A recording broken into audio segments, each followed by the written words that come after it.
My name is Sofia. This is the story of my biggest mistake. I need to tell someone. I have been married to Mark for 7 years. He is a good man. He is kind and reliable. But our life became a routine. We did the same things every day. The passion was gone. I felt lonely next to him. We stopped talking deeply. We were like roommates. Then I started a new job. My office was in a new building.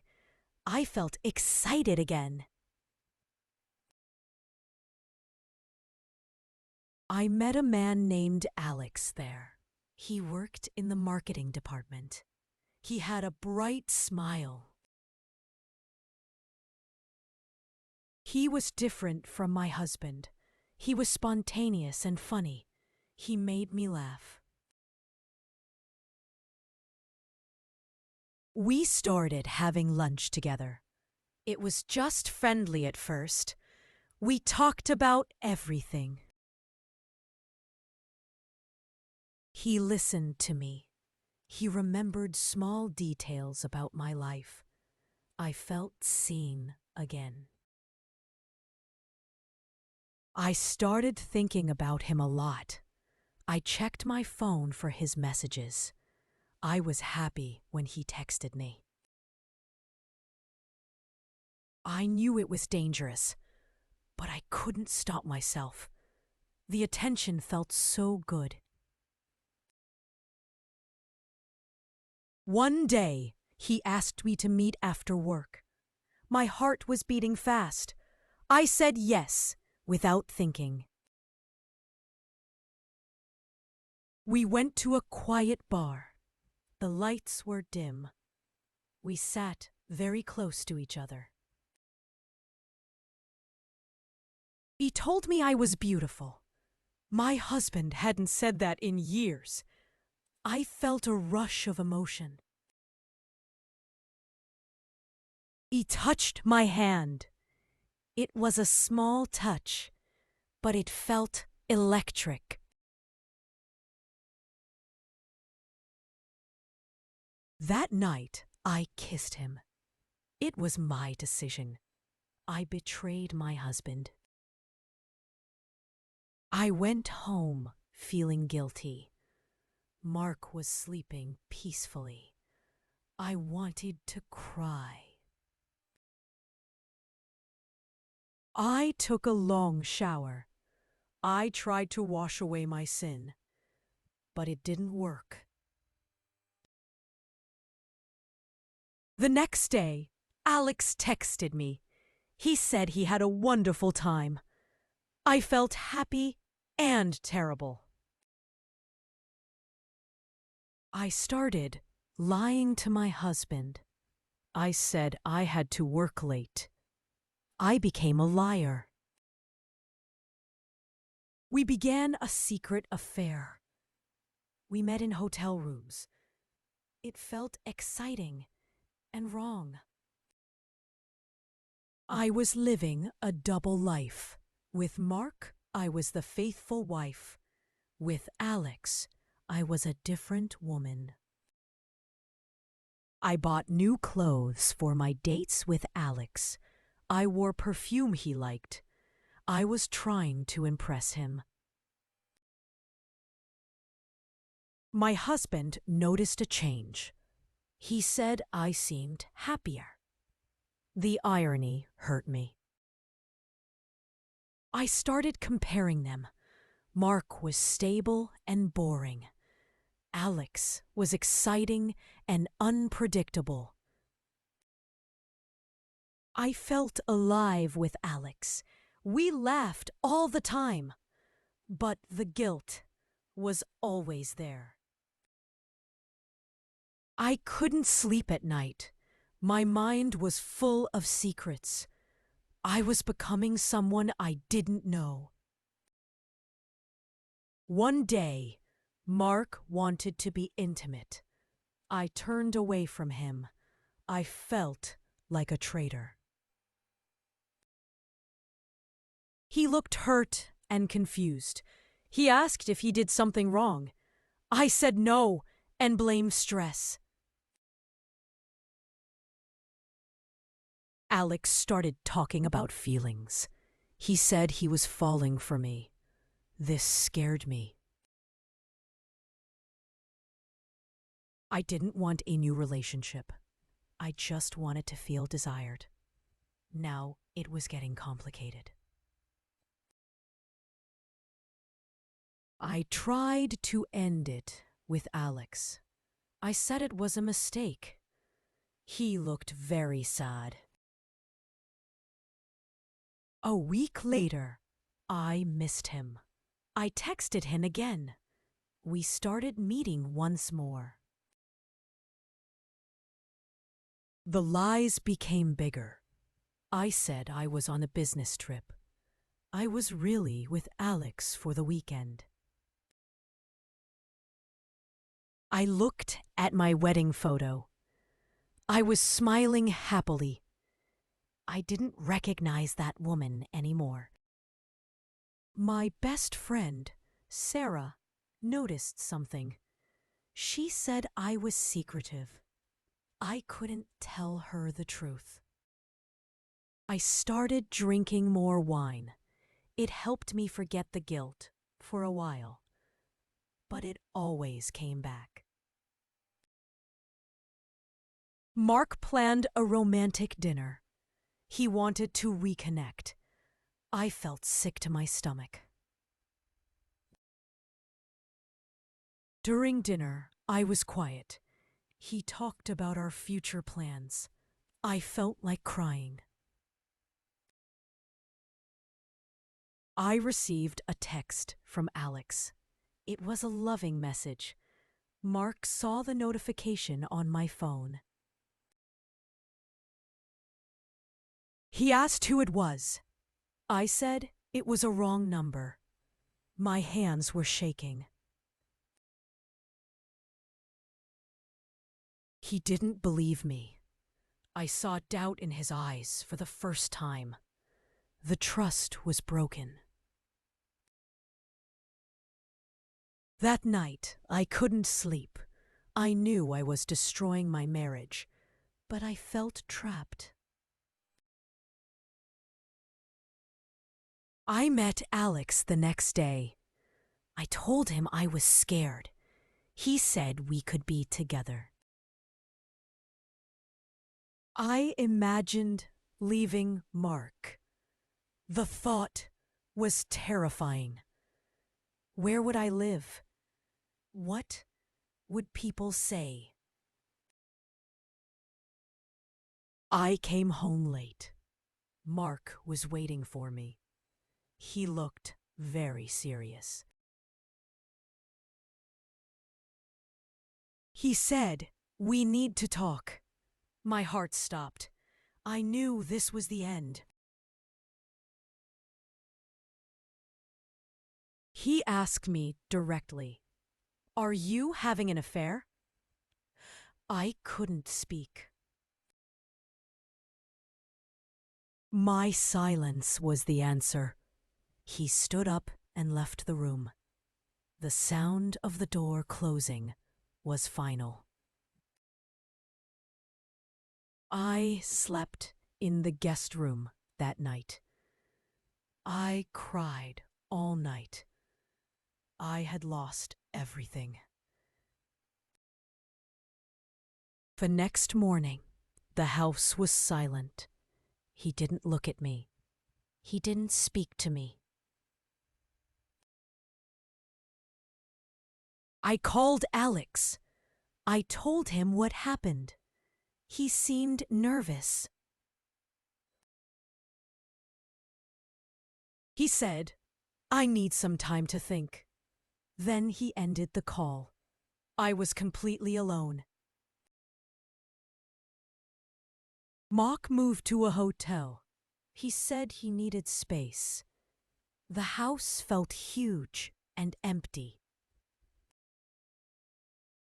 I told my friend Sarah everything. She was shocked.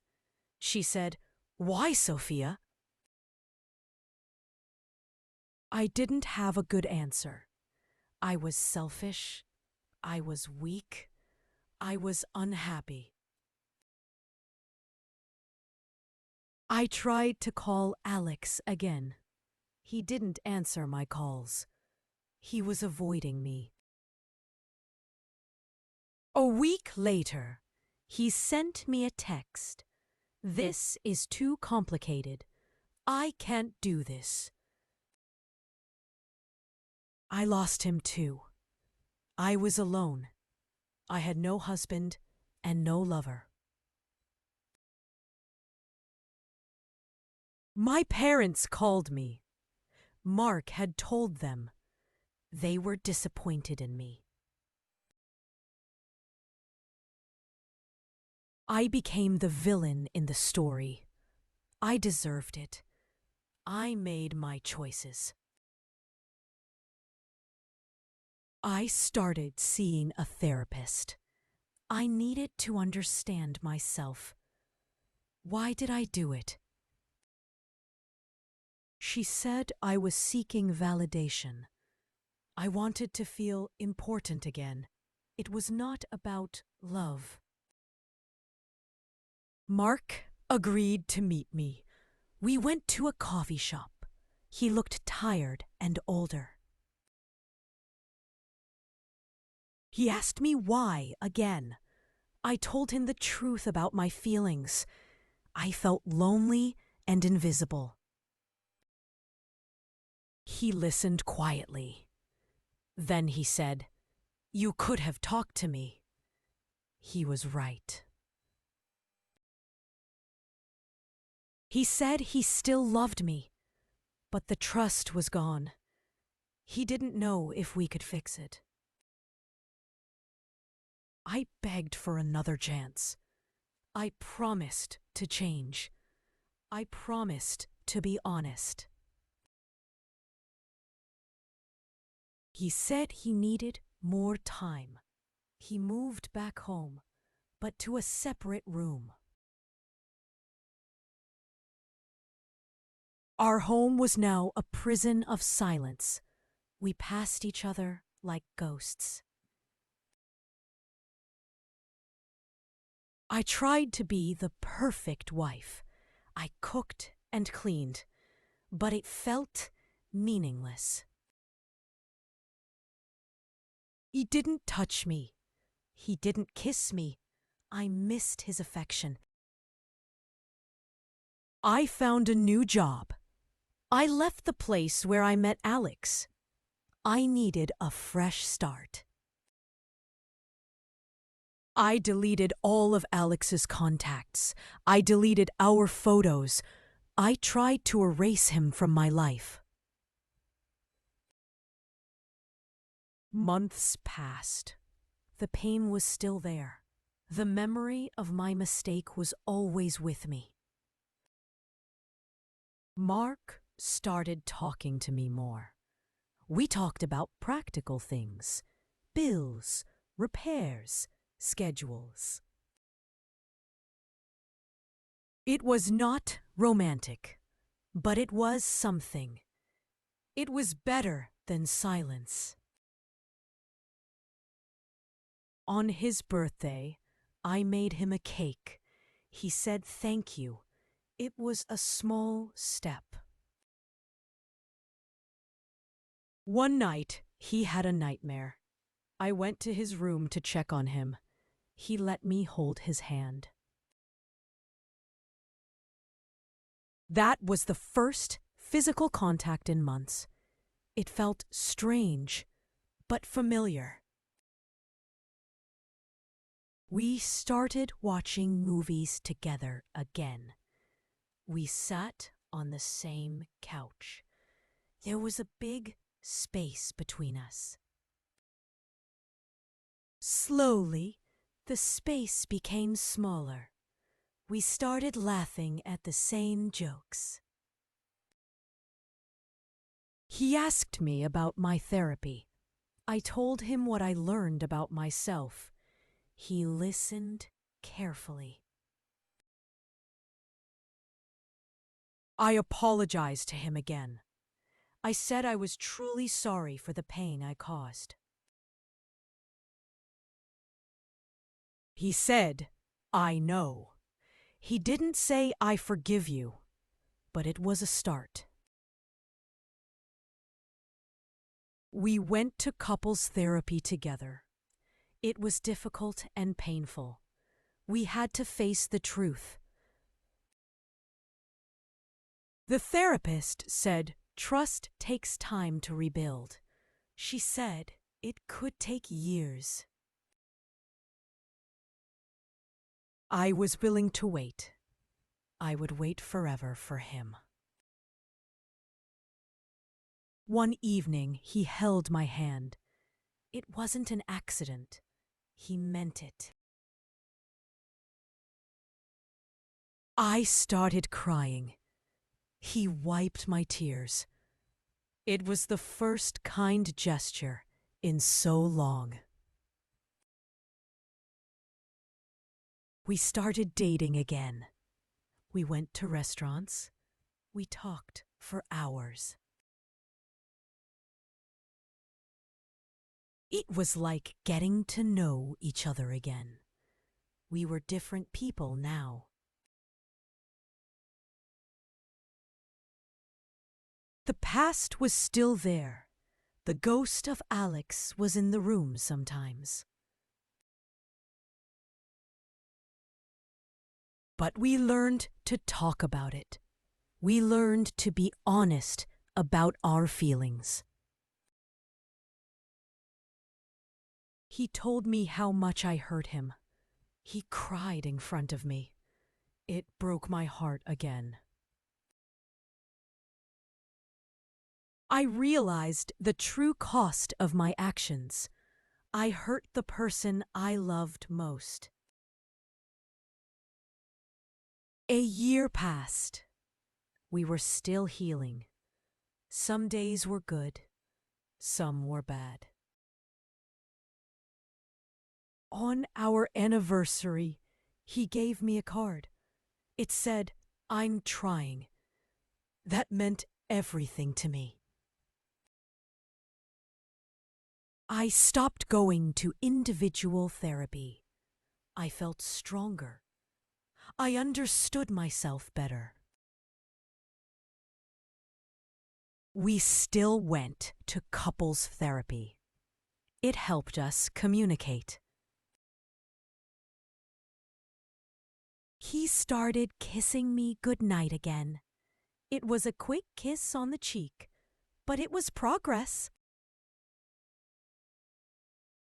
We decided to renew our vows. It was a small ceremony in our garden. Only our parents were there. I wore a simple white dress. He wore his favorite suit. We held hands tightly. We promised to be honest. We promised to talk about our problems. We promised to try every day. It wasn't like the first time. This time, we knew marriage was hard work. We started sharing a bedroom again. The first night was awkward. We didn't touch. Slowly, the intimacy returned. It was gentle and careful. It was full of forgiveness. I still have nightmares about losing him. I wake up and check if he is there. He is always there. He is still trying. I am still trying. My friend Sarah is talking to me again.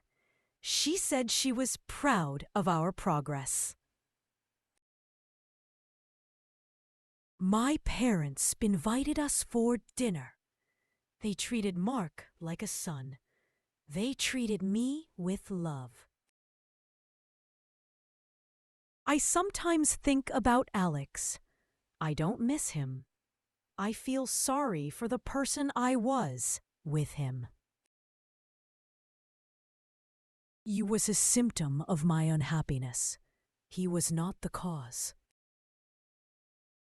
Mark and I have a new rule. We have a weekly date night. No phones, no distractions. We talk about our feelings. We talk about our dreams. We are building a new marriage. It is stronger than the old one. It is built on truth and forgiveness. I am not the same woman I was. I am stronger. I am more grateful. Mark is not the same man. He is more open with his feelings. He is more vulnerable. Our love is different now. It is not a fairy tale. It is real and scarred. But it is ours. We fought for it. We almost lost it. I still feel guilty sometimes. When I see a sad movie about cheating, I cry. Mark holds me and says, "We are past that." He is my rock. I wrote this story to confess. I wrote it to warn others. If you are unhappy in your marriage, talk to your partner. Don't make my mistake. Communication is the key. Secrecy is poison. The easy path is often the wrong one. The exciting choice is often the dangerous one. But it also led to our rebirth. It forced us to face our problems. We are not perfect. We are still healing, but we are together. And for that, I am eternally grateful. Today marks 2 years since Mark discovered my affair. We planted a new tree in our garden. It represents growth from difficult roots. We water it together every weekend. Some scars will always remain, but they remind us of what we almost lost. My therapist says forgiveness is a journey. Some days we take steps backward. But we always find our way forward again. We've learned to be patient with each other. Mark still has moments of sadness. Sometimes he'll suddenly become quiet. I've learned to give him space when he needs it, and he does the same for me.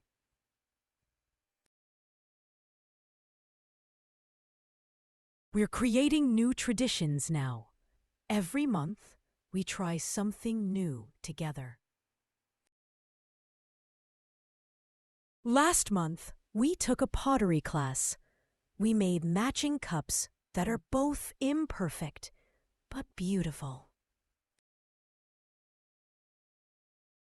Like our marriage, they have flaws, but still hold something precious. I've learned that love isn't just a feeling. It's a choice we make every single day. Some days it's an easy choice. Other days, it requires all our strength.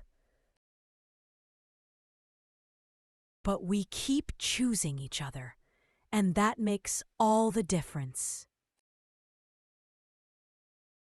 This isn't where our story ends. It's where our real marriage began.